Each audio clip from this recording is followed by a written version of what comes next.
Hello guys, welcome. તમારા બધાનું નવા વ્લોગમાં સ્વાગત છે.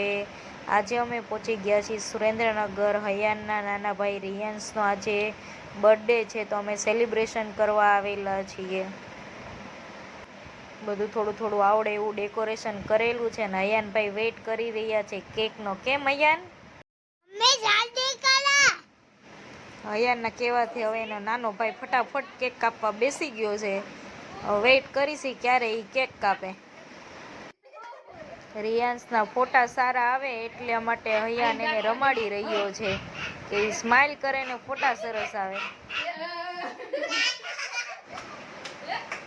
હયાને રિયાન્સને હસાવવા માટે ને એને રમાડવા માટે ઘણી મહેનત કરી, પણ રિયાન્સભાઈની ગાડી આજે મૂડમાં ન હોય એવું લાગી રહ્યું છે. સ્માઇલ જ નથી કરતો ને.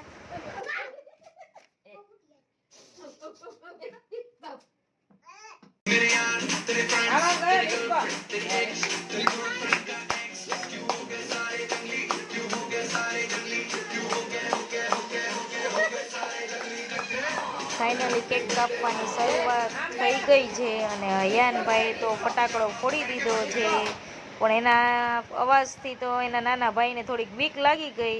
અને સોંગ ચાલુ થતા અને કેક કાપવાની ખુશીમાં તો હયાનભાઈ નાચવા માંડ્યા.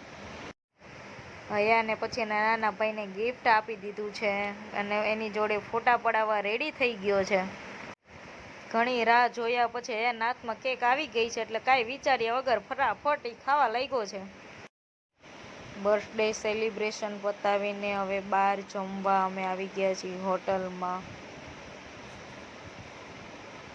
તેનું નામ છે સાઈ રેસ્ટોરન્ટ, જે આવેલી છે સુરેન્દ્રનગરમાં.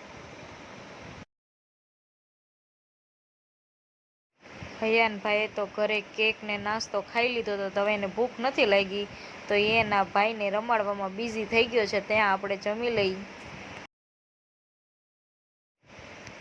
બીજે દિવસે હવે અમે મોરબી જવા માટે નીકળી ગયા છીએ. હયાનભાઈને થોડુંક મૂડ નથી, કેમ કે તેને બાના ઘરે રોકાવું હતું, એટલે વિડીયોમાં જોવા પણ નથી માગતો. હયાન એકવાર તો જો, ના જ પાડે છે.